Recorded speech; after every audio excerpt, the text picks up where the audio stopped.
Saludos a todos, soy Elinber Jiménez Morales, estudiante de la carrera de Ingeniería en Mantenimiento Industrial de la Universidad del Valle del Grijalba, Campus Villahermosa. Hoy les vamos a hablar sobre geometría analítica, sus elementos y características. Para hablar de geometría analítica, tenemos que tener en cuenta los siguientes conceptos claves. Como vemos aquí tenemos como concepto el punto, que es un lugar de la región en el espacio que indica una posición. Este elemento no posee dimensiones, no tiene anchura ni profundidad ni largo, solamente nos indica una posición, que lo podemos representar como la intersección entre dos líneas. Ahora sigue el siguiente concepto, que es el de línea.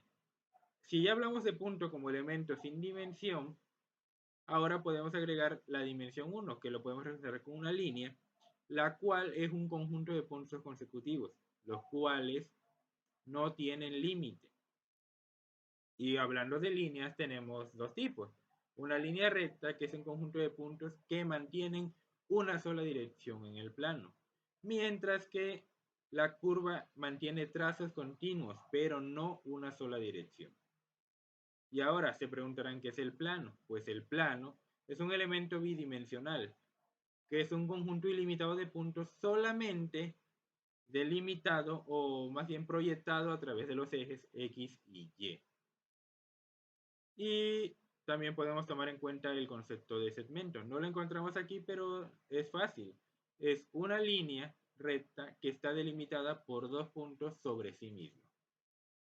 Entonces, a partir del concepto de segmento, podemos encontrar el segmento de ángulo, que son dos segmentos que se cruzan en un punto, y en ese punto la abertura que se encuentra se llama ángulo. Vamos a hablar ahora de la geometría bidimensional, teniendo en cuenta ya los primeros conceptos. La podemos definir como la herramienta útil para localizar un punto en el espacio, donde tenemos dos dimensiones representadas por los ejes X y Y. Ahora, si podemos observar la figura, donde se intersectan los dos ejes o las dos líneas, lo llamaremos origen. El eje vertical es el eje de las ordenadas o eje Y. A partir del origen, yendo hacia arriba, nos encontramos números naturales positivos. Y a partir del origen hacia abajo nos encontramos los números reales negativos.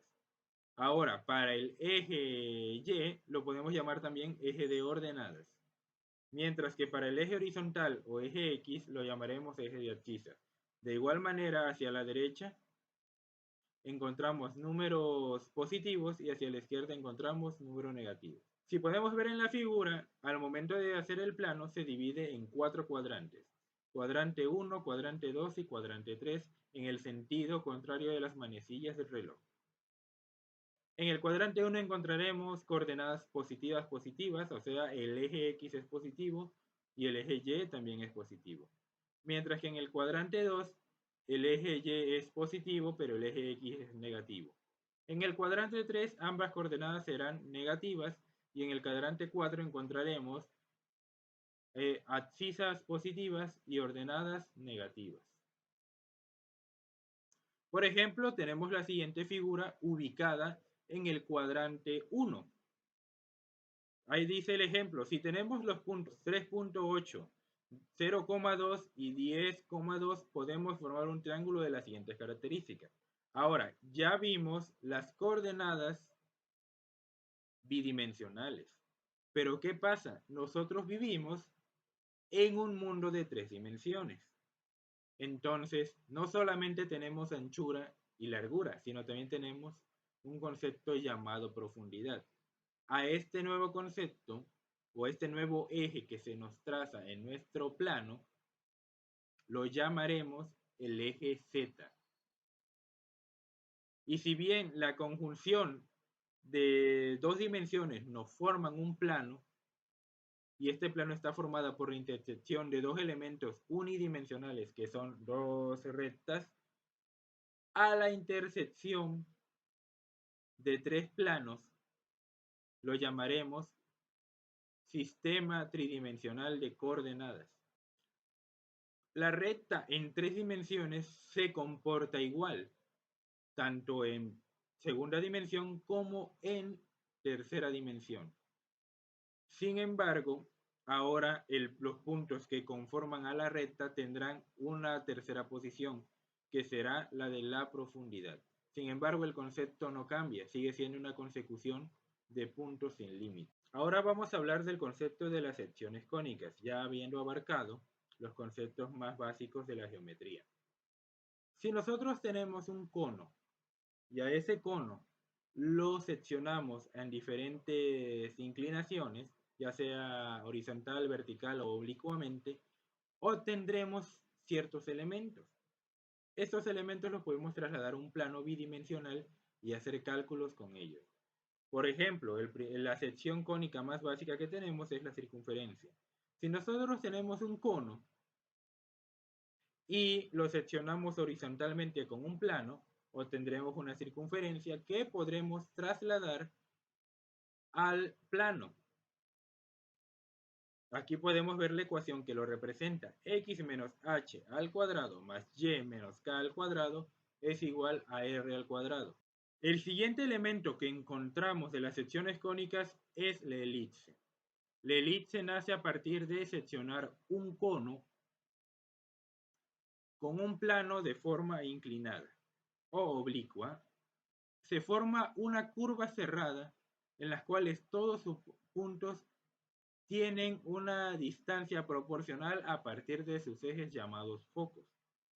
También, si lo podemos ver, contiene un eje mayor, que es la parte más ancha de la elipse, y también un eje menor, que es la parte más pequeña de la elipse, la parte donde se abre un poquito menos. Lo podemos ver en la figura y los focos están marcados con la letra F y F', y sus ejes marcados con la letra B y la letra A.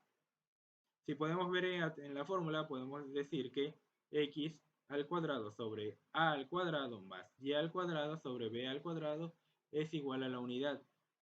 El siguiente elemento que encontraremos en las secciones cónicas es el concepto de la parábola. Este elemento se forma al atravesar el cono con un plano de manera oblicua. Sin embargo, en esta ocasión no atraviesa el cuerpo del cono, sino que atraviesa hasta la base del cono, generando la forma que vemos en pantalla. Esta parábola tiene la característica de que se forma, todos sus puntos están equidistantes de un punto llamado directriz. ¿Qué pasa? ¿Cuál es la característica especial? Que cualquier punto que encontremos en la parábola con respecto a su directriz tendrá la misma distancia ese punto con respecto al foco de la parábola. Nos podemos guiar por la fórmula x menos h al cuadrado igual a 4p por y menos k al cuadrado, siendo h y k las coordenadas donde se encuentra nuestro vértice de la parábola, y siendo x y y cualquier punto que queramos encontrar dentro de la parábola, y siendo p la distancia que hay entre el vértice de la parábola y el foco de nuestra parábola. El elemento más complejo que encontramos dentro de las secciones cónicas es la hipérbola. Si podemos ver el sistema de conos en pantalla, al momento de dividir el cono en una flexión vertical, obtenemos dos elementos que podemos graficar a través de la fórmula x cuadrada sobre a cuadrada menos y cuadrada sobre e cuadrada igual a 1. A través de esta fórmula obtendremos el valor o coordenadas de cada punto de nuestra hipérbola. Al igual que en la elipse y en la elipse y en la parábola, tiene elementos llamados focos. Y también tiene un elemento que solo tocaremos por encima, que se llama las asíntotas, que son zonas a las que se acerca la hipérbola, pero jamás las toca. La trigonometría analítica lo vamos a considerar simplemente el análisis de la geometría de los triángulos. Para eso tenemos que entender los diferentes tipos de ángulos. Como encontramos el ángulo de 180 grados, lo llamaremos llano. El ángulo cuyo valor sea mayor a 90 grados lo conoceremos como ángulo obtuso. El que tenga menor a 90 grados se llamará ángulo agudo y por último el ángulo que mantenga 90 grados se conocerá como ángulo recto. Y también es importante encontrar el concepto de arco. El arco es en la circunferencia la abertura o la distancia de una sección de la circunferencia delimitada por dos puntos con respecto al centro. Y la distancia o medida de un arco lo podemos definir como el valor del ángulo multiplicado por el radio para obtener nuestro valor de distancia de nuestro arco.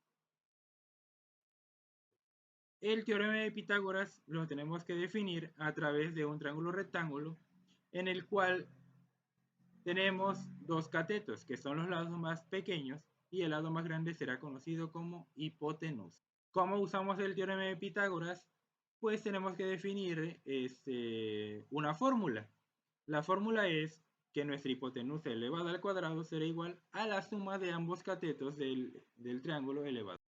Dice el ejemplo: determinar la distancia de la tirolesa que está sujeta a una torre de 15 metros de altura y el otro extremo de la tirolesa está fija en el suelo a 40 metros de la base de la torre.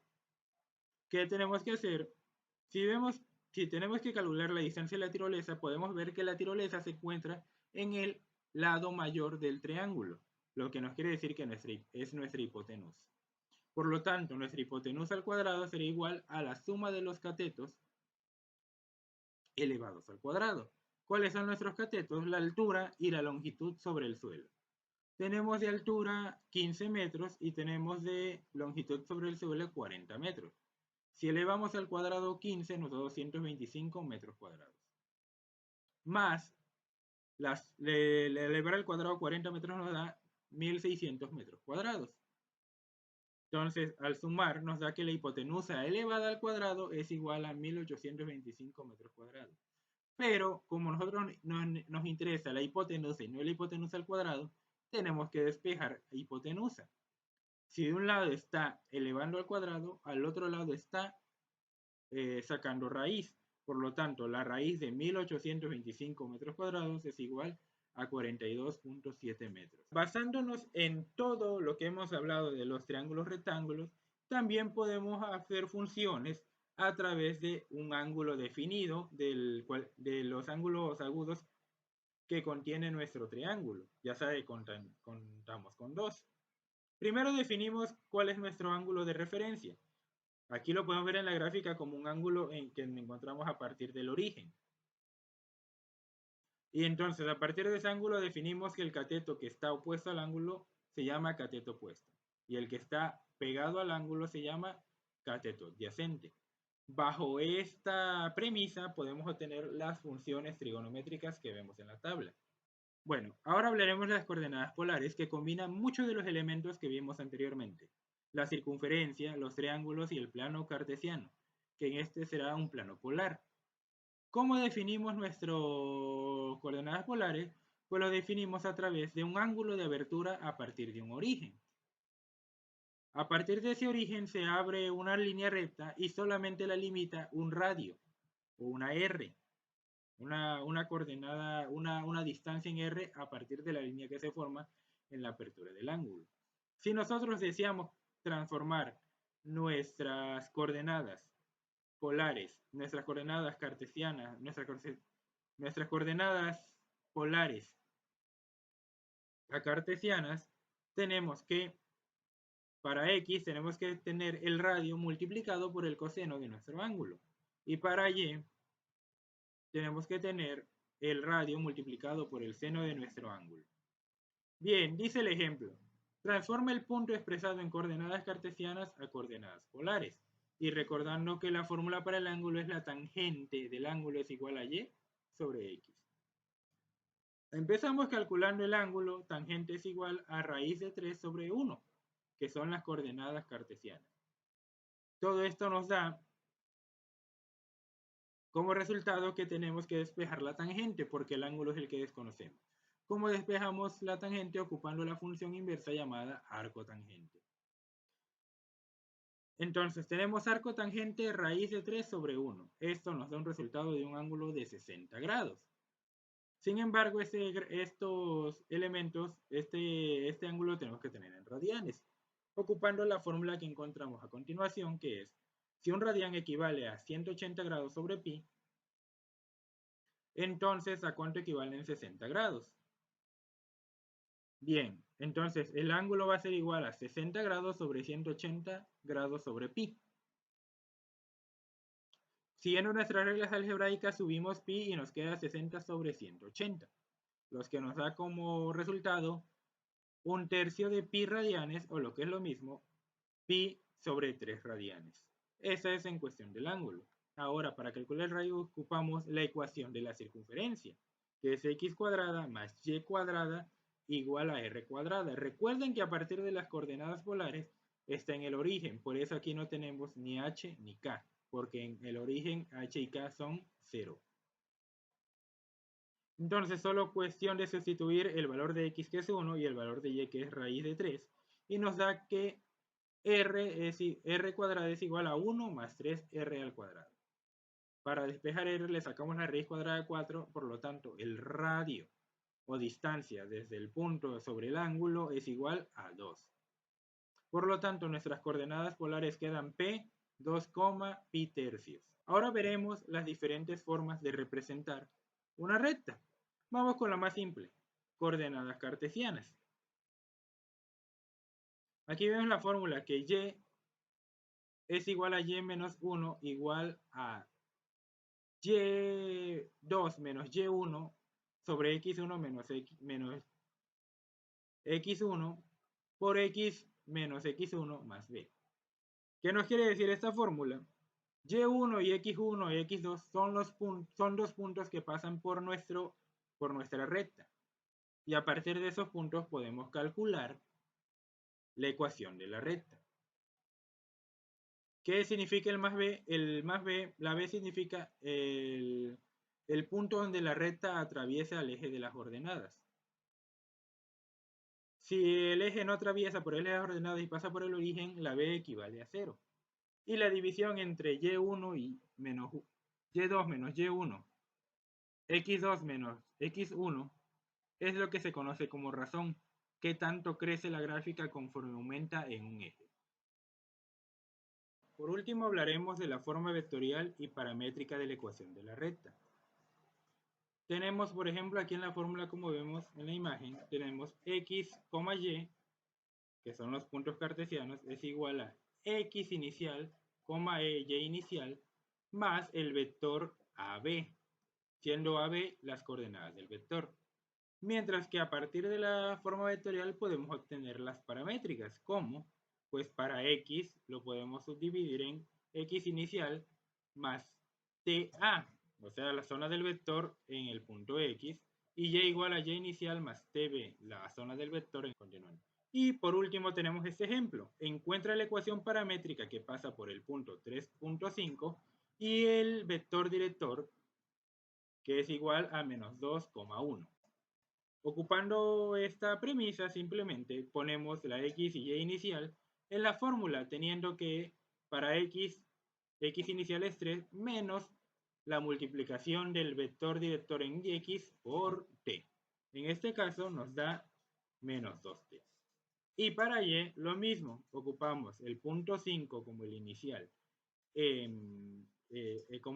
y, más el vector multiplicado por t, que en este caso el punto en que es el vector es t, quedando solamente t. Por mi parte ha sido todo, y como conclusiones generales del video, podemos ver que muchos de estos elementos mencionados aquí en este video los encontramos en la vida cotidiana.